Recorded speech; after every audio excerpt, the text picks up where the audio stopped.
Amen. Nimumva yo mahoro Yesu yambaye, nimumva yo mahoro Yesu yambaye, nimumva yo mahoro Yesu yambaye,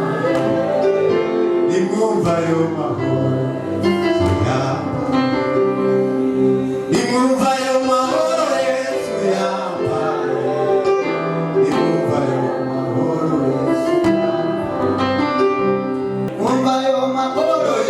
yambaye, nimumva yo mahoro Yesu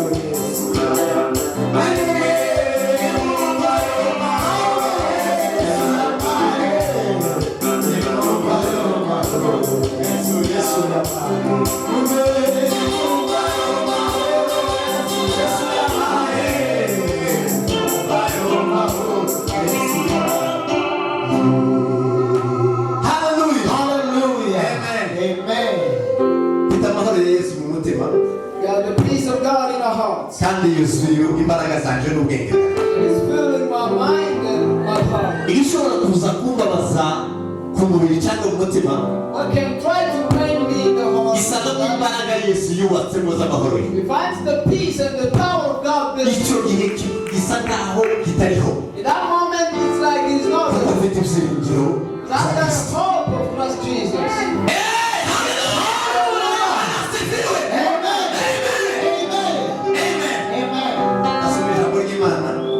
The word of God. In 2 Chronicles. 2 Chronicles. 2 Chronicles. Chapter 20. Ndasoma kuva ku murongo wa mbere. From verse 1. Ngere ku murongo wa 19. Up until verse 19. Hanyuma y'ibyo abamowabu n'abamoni hamwe n'abamewunimu batera Yoshafati baja kumurwanya, maze haza abantu babwira Yoshafati bati, haje ingabo nyinshi ziguteye ziturutse i Siriya hakurya y'inyanja, kandi dore bageze i Hasasoni ni Tamari ariho Enigeti. Yoshafati aratinya, yihata gushaka Uwiteka, ategeka abayuda bose kwiriza ubusa. Abayuda bose baraterana ngo basaba Uwiteka kubatabara. Baturuka mu midugudu y'Ubuyuda ho yose bazanywe no gushaka Uwiteka. Yoshafati ahagarara mu iteraniro y'Abayuda n'ab'i Yerusalemu, yari mu nzu y'Uwiteka imbere y'urugo rushya, arasenga ati, Uwiteka Mana y'abasogokuru bacu, ese si wowe Mana yo mu ijuru, kandi si wowe utegeka abami bose b'abanyamahanga? Mu kuboko kwawe harimo ububasha n'imbaraga bituma ntawugutanga imbere.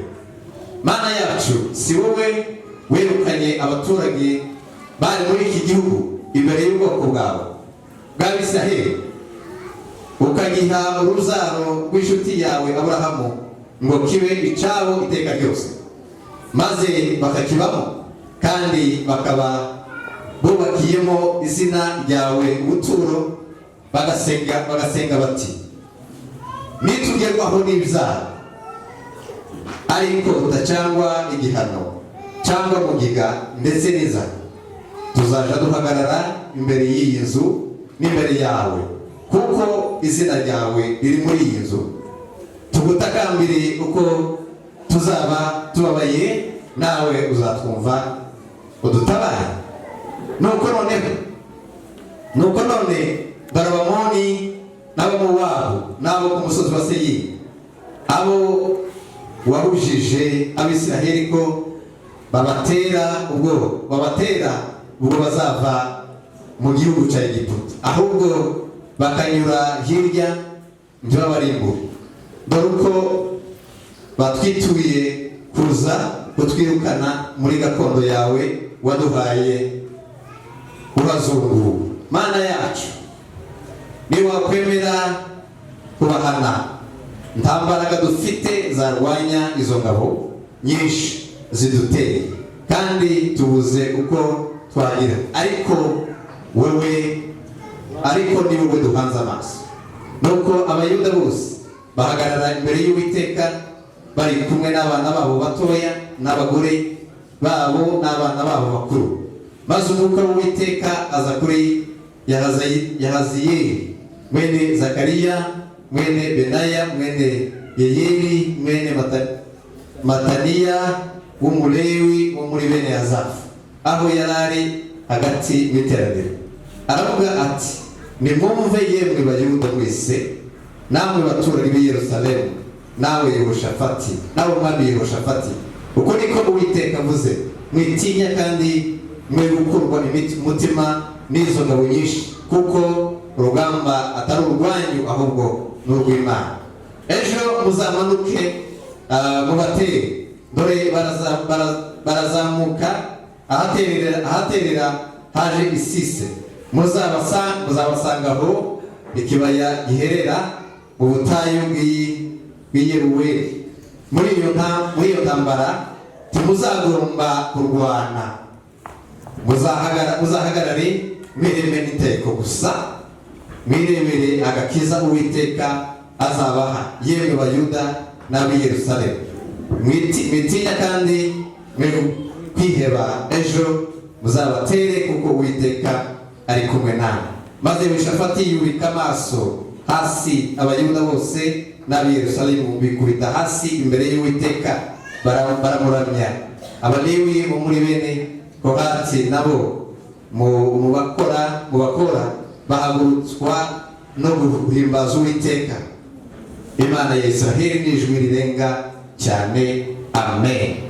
Gasome ku murongo wa 17 usubiremo. Aravuga muri iyo ntambara timuzagomba kurwana, muzahagarare mwireme inteko gusa, mwirebere agakiza Uwiteka azabaha, yemwe Bayuda n'ab'i Yerusalemu. Mwitinya kandi mwe kwiheba, ejo muzabatere kuko Uwiteka ari kumwe namwe. Amen. Yesu ashimwe. Praise God. Dushimire Imana muri iki gitondo. Thank the Lord this morning. Kuko Imana yatugiriye neza. That the Lord has done good to us. Tukayinezerwa. And we are glad in His presence. Kandi twabasha kubona umwanya wo kuba imbere yawe. And found the time to be in His posture. Zaturayemo. It's slept. Basaba kuba maso. And I'm going to ask you to be awake. Kugira ngo wumve icyo Imana ikora. In order for you to listen what God is going to do. Bwana sifiwe. Praise God. Amen. Amen. Ndashimira Imana uyu munsi. I want to thank God today. Ku cyumweru gishize. Last Sunday. Twari dufite ikiriyo. We were having a mourning. Twabuze umubyeyi wacu. We lost our parent. Kandi tumubura tutari kumwe. And we lost him when not here. Tudafite n'uburyo bwo kumugera aho yaguye. Without even facilities to be where he kuko twarabyifuzaga cyane. We decided to be there. Kuko n'ibintu bihuriyanye bifatanye. It was something like a coincidence. Relation y'umubyeyi n'umwana. So the relation between the father and the son. Ni ibintu bikomeye cyane biri mu mutima wawe. Very powerful in the heart of a person. Ni ibintu biri mu maraso. It is also in the blood. So iyo mutandukanye rero. So when you separate. Byibuze gishobora guhumuriza bukeya. So what can a little bit comfort. Mu buzima busanzwe. In a normal life. Ni ukubabaye. Is to be where they God does.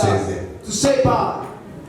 Ariko iyo bibaye muri ubu buryo. But when it happens like it happened. Birababaza cyane. It is painful. Ariko ndashimira Imana. But I want to thank God. Kuko dufite ijambo rikomeye. That we have a powerful word. Rihumuriza ubuzima bw'abantu. That can comfort the heart of people. Bigakomeza abantu mu gihe kigoye. And can strengthen people in the hard times. Binyuze mu itorero muri mwe. Through the church, you've comforted us. Kandi turahumurira. And we got comforted. Turakomeye. And we are strengthened. Bwana sifiwe. Amen.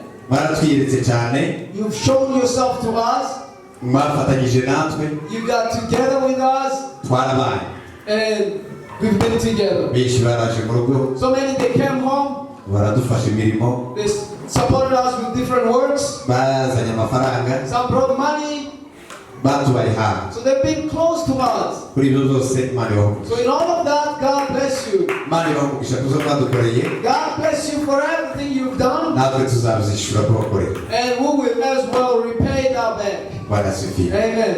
Ndashima Imana muri ubu buzima, I want to thank God in this life yuko Imana ikomeje kudufasha that God is keeping helping no mu us buzima bw'umwuka. in the spiritual life as well. Itorero Imana ikomeje kurifasha The church of God is helped by no Him kuririmba mu buzima bw'umwuka. and to strengthen it in the spiritual life. Ibigaragara In what is so it seems, zubakitse mu mutima mu bitagaragara. it is built in the heart to rule. Niba hariho udakomeye, If there is a person who is still weak, imbere mu mutima biragaragara ntakomeye. in the heart it is manifest that the person is weak. Uko bimeze kose However it is, turarwana urugamba tugera imbere. we fight the race going forward. Bwana asifiwe. Amen. Amen. Amen. Uyu munsi Today, hari ijambo ryaje mu ry'ihumure. there's a word that came into my heart, a word of Imana yashizemo ihumure rya none ry'ubuzima God gave me the word of comfort and kugira ngo ubashe encouragement, guhumurika nawe uhumurike. so that I'll be comforted and you'll be comforted too. Kuko twatangiye turirimba As we started singing, dufite amahoro mu mutima, we've got peace in our hearts. kandi ayo mahoro nta kindi And that peace is nothing else. nuko ari Yesu It dufite. is Jesus that we have. Bwana Yesu asifiwe. Amen. Cyari kudutandukanya n'Imana, What was going to separate us with icyo God, kiguzi cyakuweho, that price was removed. cyakuweho, It was removed. cyaratanzwe. It was given. Dufite amahoro We n'Imana, got peace with nta God. gishobora gutera ubwoba Nothing can scare mu us gutandukanywa n'Imana. to separate us with God. Icyari gikomeye What was so hard n'ubwanzi bwari hagati yanjye n'Imana, was the enmity between me and aho God, jewe ubwanjye ntarishoboye gukuraho icyo gutanga icyo kiguzi. where I myself could not pay that debt. Kuko aya ijambo ry'Imana rivuga As the word of God says, isi ngo habuze uwashobora gutanga icyo in the gitabo. world nobody was found to give. Kwinjira mu zaremwe habura uwashobora gutanga icyo So gitabo. in heaven nobody could No munsi offer. y'isi Imana isi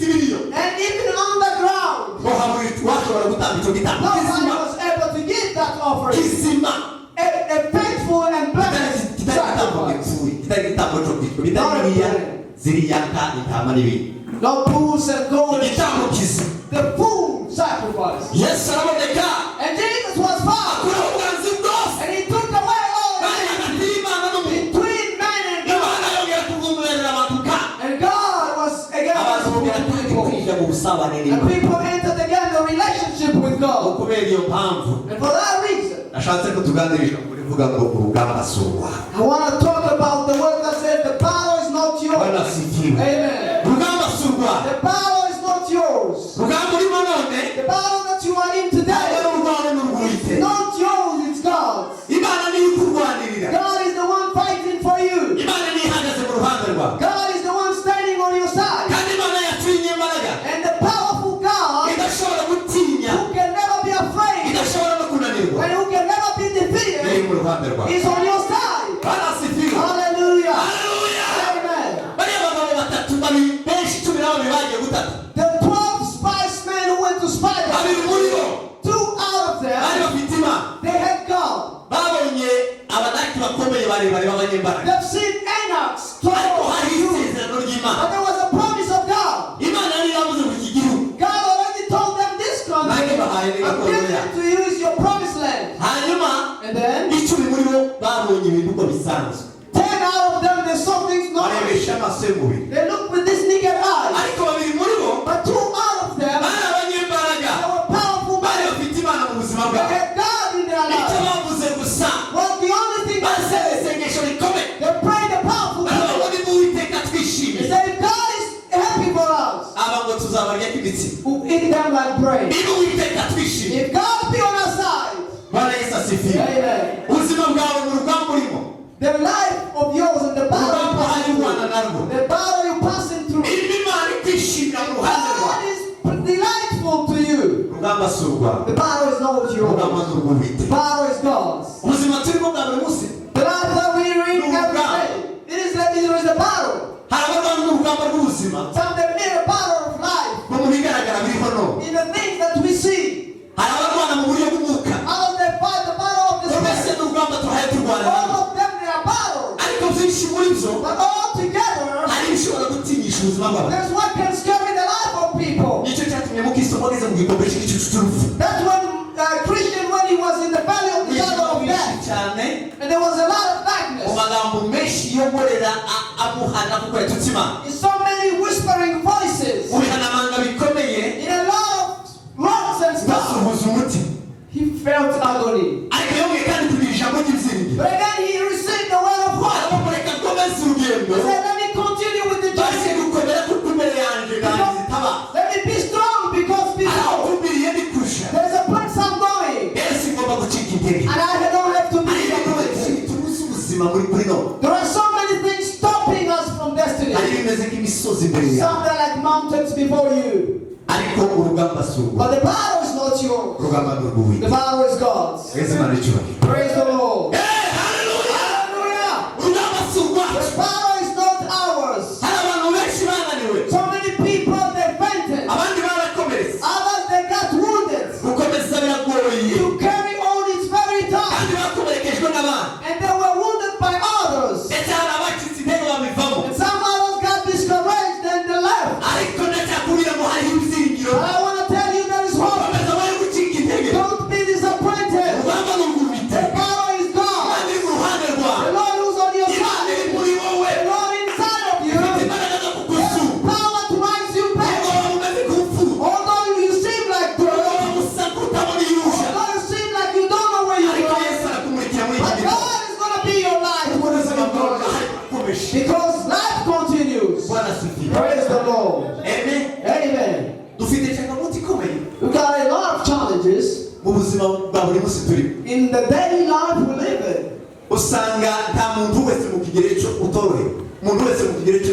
Everybody in his measurement is tough.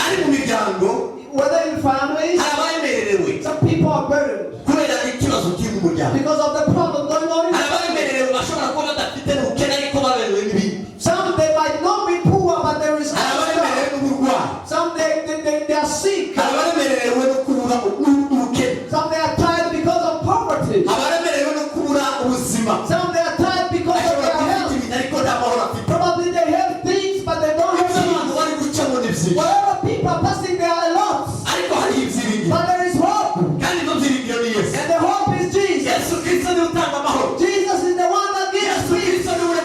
Jesus creates love. If you don't have Jesus, you can't have life. But if you got Jesus, you are strong. We are strong and we can never be shaken. We are strong and we are heavy. Amen. Amen. Praise the Lord. Hallelujah. Amen.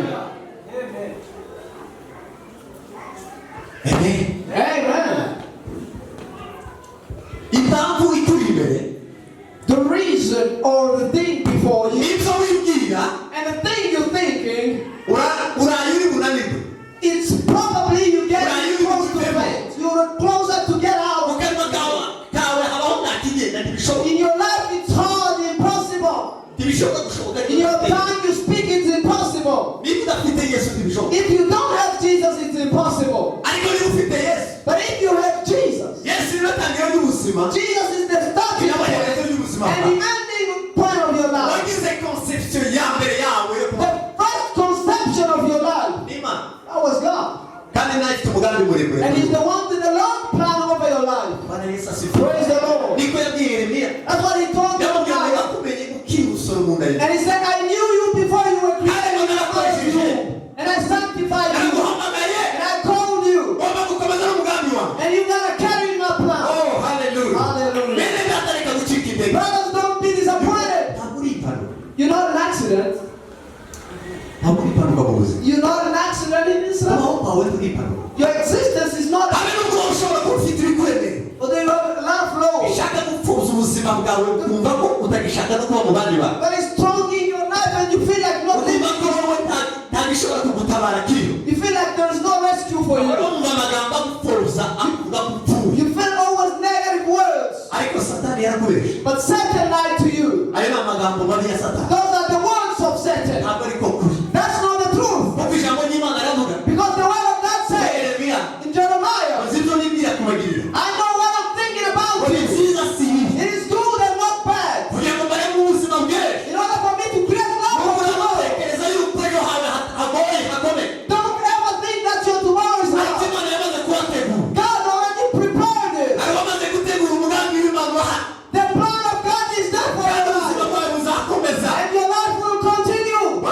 Amen. Hallelujah. Hallelujah. Amen. Amen.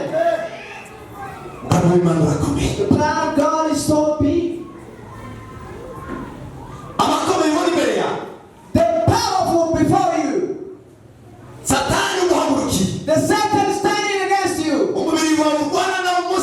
The body you fight day after day. Jesus conquered. Jesus conquered. And he died and rose again. When Jesus came on this world, he gave out his life. But that life was not full. He made cripples walk. He fed people. He healed the sick people. But he hasn't yet given the full life. But after he died, after he rose, he went and gave the promise. And said the Spirit of God will come in you. And it's the Spirit of life. And the Spirit of life will live in you. And he will work in your life. And the Spirit of life will live in your life. There's a life that says we are not to die. We've got eternity in our life. We are here today and we live tomorrow. We are people of today and of tomorrow. We live in the world and in different kinds of lives. That pains our lives. But again we have eternity. That word is fulfilled. That life is fulfilled. That we've got the Spirit of God. The power of the Spirit of God. His word is building the life of God in our life. Praise God. Amen. Amen. There's comfort in the word of God.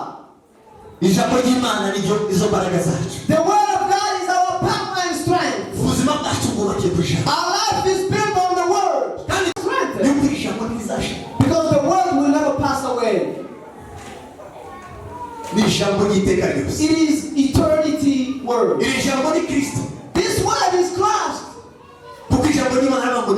Because the word of God says he's the word. And the word lived with God. And the word is God. The word created everything. Nothing exists. And which will come, which is not in the word. Praise God. If you've got Jesus in your life, you've got the powerful comfort. You've got the comfort in this life. Tell yourself always, I have God. Don't listen to negative words. Tell your body, oh my body. Tell Satan you are defeated. Jesus conquered. And he rose again. And he's alive. He's in heaven. God gave him the name above all. There's nothing else we boast in. It's because we have the name of Jesus. Amen. Amen. May Jesus be in your life. Jesus be in your life. Jesus be in your life. Jesus open your door. Jesus comfort your heart. Jesus make you strong. Wherever you are discouraged, wherever you're thinking in your life, that is stopping you from going forward. Be comforted, Jesus is alive. Amen. Amen. Amen. Praise God.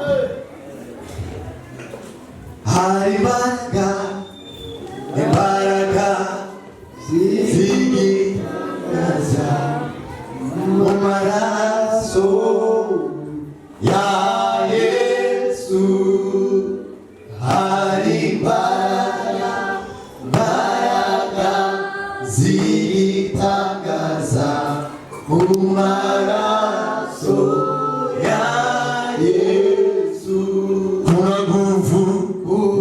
nguvu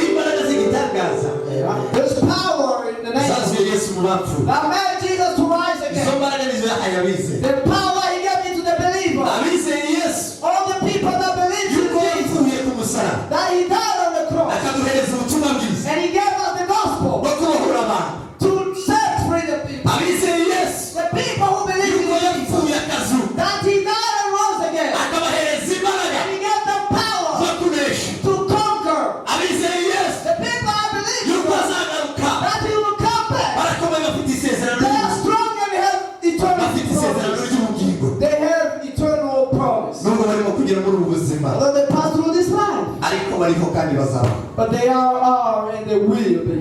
Basomye amagambo. Where are the words y'umwami Yehoshafati. of the king Jehoshaphat? Rugamba yaratewe n'abamori n'abamowabu. The battle he was attacked by Moabs and Amorites. No, nabo musozi wa Seiri. And the people from the mountain of Seir. Rwari urugamba rukomeye. It was a very great battle. Rutamworoheye.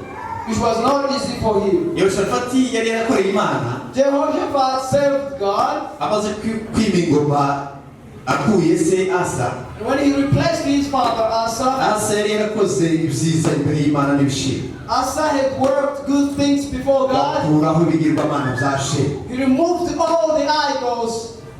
Ariko mu gihe akuraho ibigirwamana cyangwa se mazabaho zo kutumuka.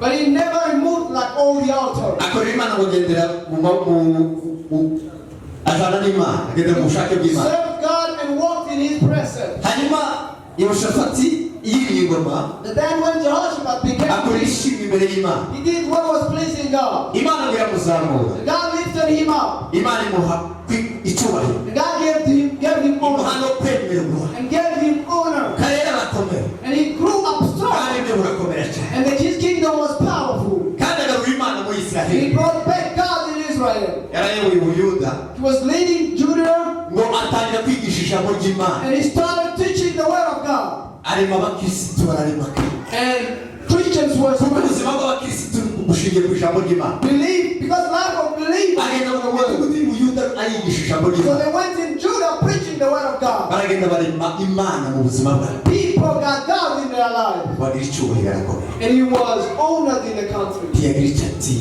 And he was afraid of nothing. Ariko ngo bigeze aho But meanwhile, batangira kugirana ubucuti n'umwami wa Isiraheli wa Ahabu. started to be a friend with the king of Israel, Ahab. Atangira kugirana ubucuti n'abatubaha Imana. They started to be friends with somebody who doesn't respect God. Atangira kugenderana nabo no gutabarana nabo. They started to visit one another and helping one another. Bituma Imana itamwishimira. That made God not to be pleased with him. Imana ntiyarezezwa nabo. God was not pleased. Ihagurutse amahanga kumurwanya. So God raised this nation to fight against him. Baraza ngo baraterana barakorana bagira umugambi wo So kumurwanya. they came together in order to fight Amaze against kumva aya him. makuru And when he heard this news, agira ubwoba he was afraid. kandi yarakomeye. And he was powerful. Ariko amaze kumva izi mbaraga zimwitugatira kumurwanya. But when he heard the powers coming against him, Bagira ubwoba. he was afraid. Bamaze kugira ubwoba. And when he got afraid, Yigira inama yo gushaka Imana. he told himself to seek God. Bahamagara abayuda bose n'ab'i He Yerusalemu. called all the Israelites and Ababwira Judah, guhurira mu rusengero. and he told them to meet in the church. Baraza ngo bashike imbere y'Imana. And when they came in the temple, Asenga isengesho rikomeye. he prayed a powerful prayer. Yari yashyizeho n'itegeko ryo kwiyiriza ubusa He bagasenga. even gave a command to fast. Mu isengesho yasenze In the prayer that he prayed, yibukije Imana he amasezerano. reminded God the promises. Abwira Imana ngo Mana, And he said, God, ni wowe Mana ishobora byose. you are the powerful God, Ufite imbaraga n'ubushobozi bwose. the power and almighty. Kandi uri Imana iri hejuru y'abami n'abatware b'abanyamahanga. And you are God above the kingdom. Ukaba Imana yasezeranije sogokuru Aburahamu And you the God who gave the promise to yuko Abraham uzamuhereza kino gihugu. that you will give him this land. Kandi uri Imana imbaraga zawe zagaragaye imbere y'ubwoko bwawe. And the power of yours was manifested Babirukana abanyamahanga muri iki gihugu. when you chased all the enemies in this land. Urakiduhereza. You gave us this country and peace in this country. Uyu munsi rero But today, turi imbere yawe we are before mu you rusengero rwawe. in your temple. Ubwo umugaragu wawe Salomo When the temple that your servant amaze kubaka inzu yawe when he built this house, yasenze isengesho rikomeye he prayed a powerful prayer. maze nawe uraryumva. And you heard the prayer. Aravuga ngo mu gihe tuzagira ubwariza, And he said, when calamity will mu be gihe tuzagira ikoti izaba idutegereje, when any sword will be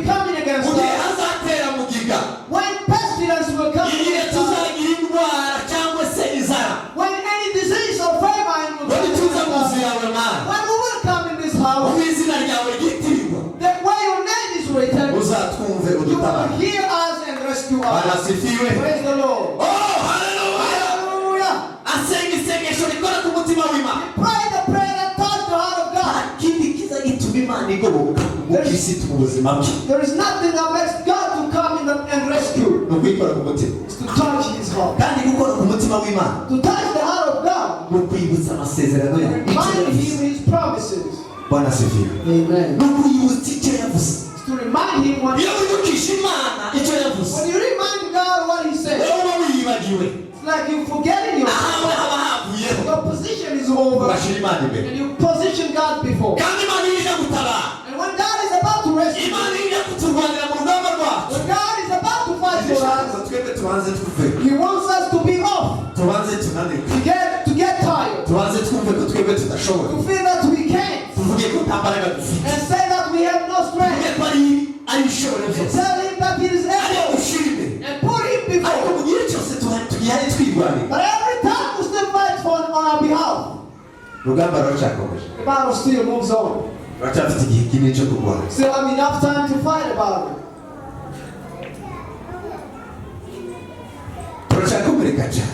We still gonna get wounded. People will speak normal word and it's gonna wound. You will see people and you think that they are talking about. People will pass here and you won't pass here thinking they tripped you. Because God is not on your side. You think you're fighting for yourself. Your life, you protect yourself. So you pass ways and other ways. But think about God. In your battle, think of God. Think the power of God. There is something God did before. You are alive and you will keep believing. The God, the kind of God, He never forgot about you. That's the word of God saying. In the book of Isaiah, I bless you as in my hands. I know you. I know you. I think everybody to look in their palms. God hears us. Don't be afraid. But you left God. You forgot God. And after he prayed, the Spirit of God came. And after the Spirit came, the prophet prophesied. And he said, "Oh Judah, oh people of Jerusalem, and you King Jehoshaphat, don't be afraid. Because God is on your side. And He's going to fight the battle. Just keep still. Just stand. And see the battle is the Lord. Your position is not there. God alone, He's going to fight. The battle is not. The only thing God asked them was to position themselves. To put themselves together. Position and stand. To position and steal and stand. Amen. To just position themselves and stand. The battle in all areas, a person needs to be having strategies. There gotta be a position where you gotta stand. And your standing gives you victory. When you stand sober, you got defeat. But when you stand well, you defeat. The powerful word that He told all the Jews to fast and pray. Amen. Amen. To fast and pray. There's no else where there's hope of rescue. It's entering in God. And to go to God, there's a way we behave. The first thing we gotta have to do is to humble ourselves and seek God. So every time we humble and pray,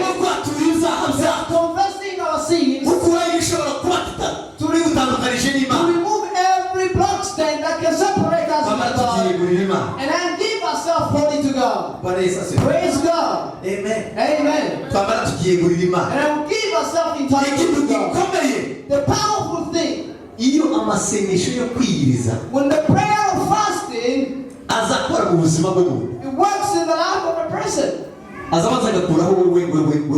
The first thing, it removes the self and tells you that you are not existing. And then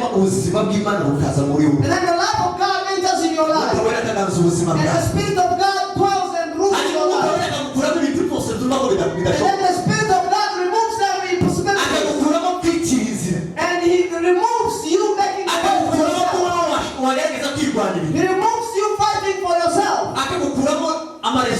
He removes all your opinions.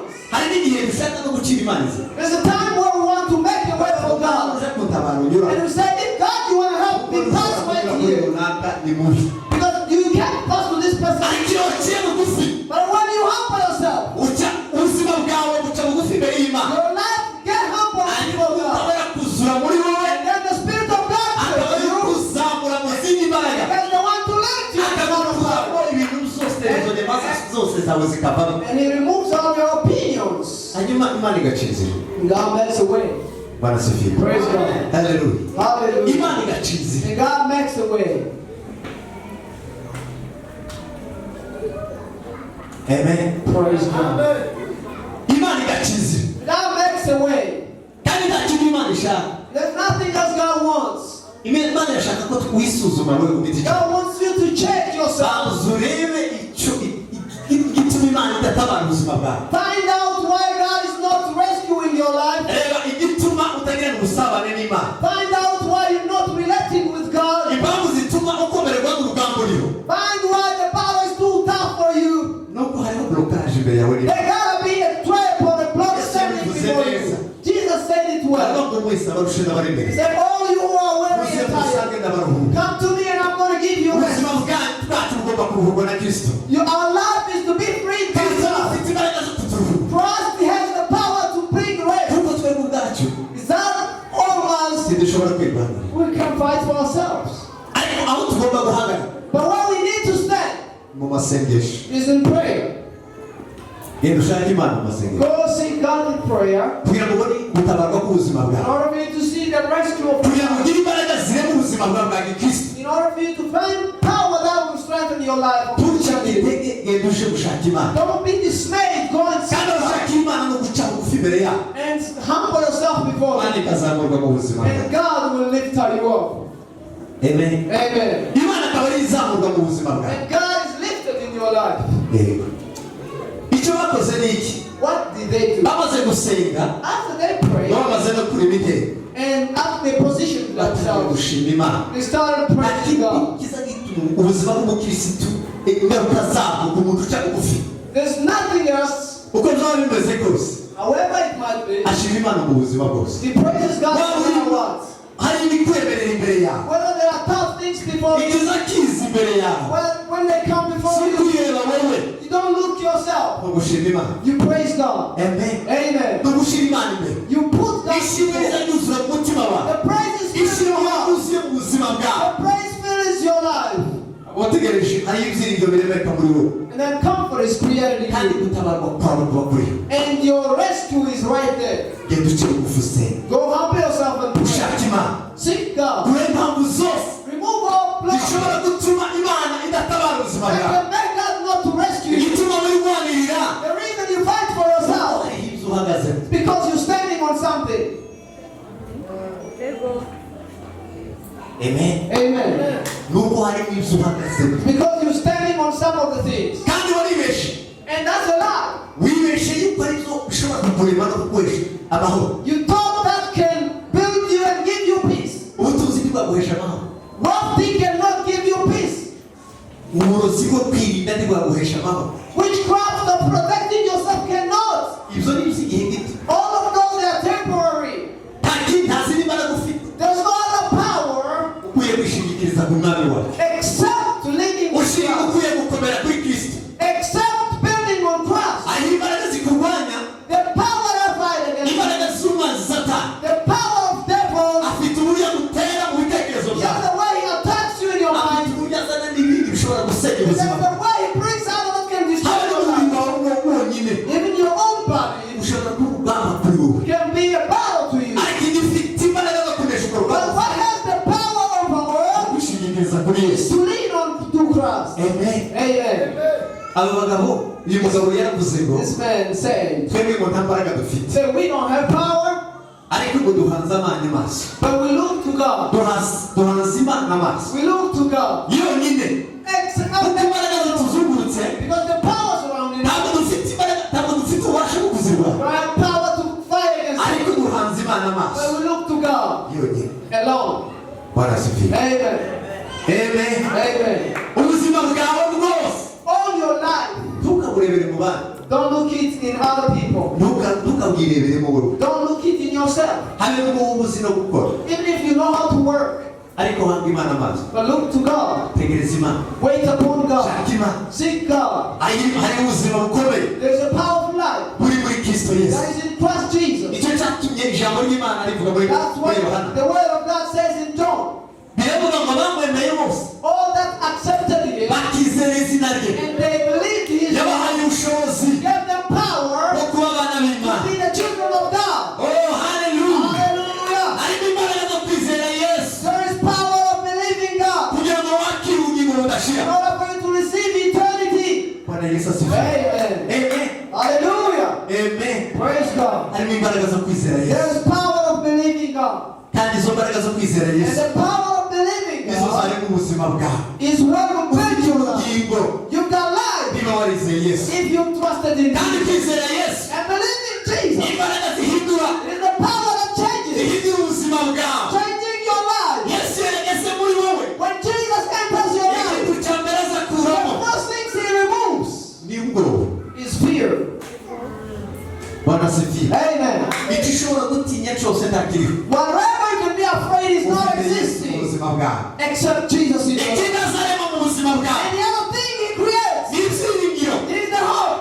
ukamenya yuko ibintu byose bishoboka And you know that all things are possible. habe no kunyura mu buzima bugoye bukomeye Even passing through tough times, ugakomeza kwizera you keep on trusting. aba ndakunyuramo none ariko And he said, I'm going to pass through it today, but tomorrow I'm amaherezo not. y'uru rugendo He rwiza said, the end of this journey, imana izagarura ibyishimo God will restore back the bwana joy. yesu asifiwe Praise the Lord. icyo cyatumye yobu avuga aya magambo That's why Job said this word. aravuga ngo ibyiringiro byagenda bikomeje That I keep on with my abaho hope. umubiri wanjye wapfuye Even washize if my body is rotten, ibintu byose bigashira everything is taken away. abana banje bagapfa My kids die. umuhora akanyihakana And my wife denied me. nta kindi nsigayeho I stand on nothing else n'ibyiringiro mpagaze except the hope I stand on. n'ibyiringiro The nkomeje hope I keep moving with. bikomeje umutima It is strengthening my heart. aravuga ngo nimara gupfa And umubiri then umara once gushira I die and this ngo body is ndamanuka gone, mu mukungugu I'll go down in the dust. ariko ngo zabasinziriye And I will have been sleeping. ibyo byiringiro bizansinziriza The hope will make me munsi sleep. muzakanguka And the day I will awake, izo mbaraga z'ibyiringiro ngo the zizakanguka power of hope will kandi ngo lift me up. zizanzamura And will lift me amaso yanjye atarayundi in my own eyes. bazirebera umwami wawe Will see the King of bwana Kings. yesu asifiwe Praise the Lord. ari ibyiringiro bidukomeza ubuzima There is hope strengthening our bigatuma life. tunyura no mu bintu bikomeye Makes us pass through hard times. turarwara ariko ntucike intege We get sick and we are not disappointed. cyangwa ariko tuyihebeye ufite imana We pass through things but we are not disappointed. urasa kukubiwe mu gakikane kawe wenyine You like locked in your own place. ariko kubera ko ufite ibyo byiringiro But now that you have hope, ari ibyiringiro by'umugisha there's hope of blessing. bireba ubuzima bw'umukirisitu That builds the life of the bireba Christian. imibereho mishya mu buzima That bwawe builds a new life in your ugenda life. ukigura imiryango That itandukanye moves and open new doors. kandi muri ibyo byiringiro And in that hope, harimo ihumure ry'ijambo there ry'imana is a comfort of the word of bivuga God guhumura mwene data that says, come be bikumwe nawe comforted. zishobora kuba I am with you and I will never kandi leave you. uzarema And you will be comforted. cyatumye umwanditsi wa pawulo avuga ngo That's why Apostle Paul said, uwiteka umwe ari mu ruhande rwacu if God be on our side, ubishe wacu ngo yambaye who can be against us? haleluya Amen. nta mazi dufite We don't have the amuka dufite imbaraga zo whatever kunyuramo passes, we got power ariko to pass tuzajya mu there. gikombe cy'igice Even cy'ituze though we pass through the valley of the kandi shadow of tubaza death, yaravuze ngo tuzabihindura igikombe cy'amasoko we will turn them to be sources. tuzahinduka abanyamugisha We'll be blessed. aho tuzanyura And hose wherever we will pass, abantu bazahakura umugisha people will be blessed. kubera ko dufite yesu Because we've our God. Hallelujah. Hallelujah. Imbaraga za Yesu. The power of Jesus. Imbaraga z'imizi imbaraga. It's the power that travels Ubuzima all buri muri Yesu. the power in Jesus. Ubuzima bufatika bukomeye. It contagious in my life. Cyo cyatumye uramwana Yesu avuga ngo That's why Jesus said, imvura yagwa. although the rain may come, Nubwo ubuzima babushaganya gute. although life can be shaken, Bigasa nkaho baguhagurukiye wowe. and it seems like they're coming against you, Bakaduhagurukiye. and they stand against for you, Uzatsindwa niba tutishikirije. you will never be defeated. Uzatsindwa niba udafite Imana. You will be defeated if you got no God in your life. Ikintu uhagazeho. If you got something you stand on, Wayirwanisha. fighting with, Wahaye igihe gito cyane. small, right? If you got little time. Ariko batazatsinda. But the people will never be defeated. Abafite Yesu mu There buzima. are people with Jesus in their life. Hallelujah. Abafite Yesu barahiriwe. Kuko nta rubanza ruzabatsindira.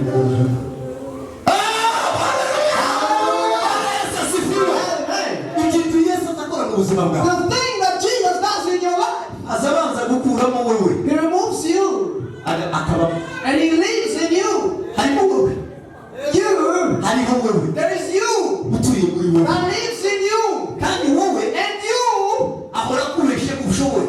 always lies to you that you are able. Ariko ni igihe gito. But that's a small moment. Igikomeye What is ni powerful ugukuramo wowe. is to remove you Yesu akicara mu buzima and bwawe. impart Jesus in your Yesu life. yicaye mu buzima bwawe. Jesus sit in your life Azahabamo muri wowe hazaba mu rusengero rw'Uwiteka. and be in the church of Nicyo Christ. cyatumye Pawulo abwira Abakorinto. That's why Apostle told the Corinthians, Insengero he z'Uwiteka. said, you are the temples of God. Ingingo zanyu nizo Your guhimbaza. bodies, they are to worship God. Ikiri gutuma abakirisitu batsindwa. Igituma abakirisitu The batsindwa. reason why Christians fail N'urugamba bahaye banyuramo. of the battle they pass through Nuko bahinduye ingingo zabo kuba intwaro z'ibyaha. is because they turn their organs to be the weapons Nuko for Yesu sin. atari muri bo. It's because Jesus is not in you. Yesu yageze mu buzima When bw'umukristo. Jesus enters the life of a Christian, Aza guha ubugingo. He gives you life. Ikindi cya And the second thing, aza guha izina rye. He gives you His name. Ikindi cya And gatatu the third, aza anabitabira ubwabo. He sits there in His throne in you. Ukagira umwami n'umukiza w'ubugingo bwawe. And you get the Lord and the Savior of your Iyo life. ufite umwami n'umukiza When w'ubugingo you bwawe. got the Lord and Savior of your Wowe life, warashyizeho. you are over. Ntabwo byatumye Pawulo avuga ngo That's why Apostle Paul nawe said, ije ukiriho. I'm not the one living. Wayo Kristo muri je. God lives inside Kristo ni me. umwana w'ubuzima bwe. Jesus is the Lord of his Kristo niwe life. wimye. Jesus is reigning. Bwana asifiwe. Praise the Lord. Igihe wari ukiriho You're no longer living. urashobora n'ibibazo bikomeye. You will still make Kandi uzatsindwa n'urugamba. problem and you'll be defeated. Ntabwo byoroshye. It is not easy. Ubuzima burakomeye. Life is tough and continues. Burakomeye. It is very tough. Kandi ni byinshi mu bitekerezo bigutera bikumvise yuko ahuje agoye hakakaye hakomeye. Many things are telling you in the mind that where you're going is tough. Ubuzima aho bugeze Life where it ni is. mu kidaturwa mu mwijima It mwishitiraburiri. is in a country of drought. Ni ahantu hatari amazi. It is a drought place. Ni A desert. ni mu cyeragati cy'umuntu wenyine. It is a place where a person is lonely in a loneliness land. Aho buri wese akumira ibikomeye. Where a person is entangled by a lot of Abantu bararushe cyane. people are very tired. Baruhijwe n'ibyo banyuramo. Tired of the things they pass through. Abatoya bararushe. Younger are tired. Bafite ibibakomereye. There are things that are tired for them. Abakuru bararushe. So are the old. Nta muntu utananiwe. Everybody is tired Kubera ubuzima. because of their life. Bamwe bishora mu bidakwiye. Some they make themselves go through in things that are not worthy. Amen. Hallelujah. Igituma umuntu The reason why a person wo kuja ku burozi. they take initiation to go and become a witch or Kandi something. kugira ngo yemerwe agatamba igitambo. In order for him or her to be accepted, they give a sacrifice. Akemera agafata umwana we They accept to take their own child akamutamba. and they give as a Agafata sacrifice. umugabo we They take a husband, agafata umugore we take a wife. agatamba igitambo gikomeye cyane mu buzima It's bwe. a very powerful sacrifice over you. Kubera ko abantu barushe. It's because people are tired. Barashaka ubuzima aho butari. They look like who it is not. Bakeneye ikibakiza. They want something that can save Bakeneye them. Imana. They want God. Ntabwo bakeneye abandi bantu. They don't want other Ntabwo people. bakeneye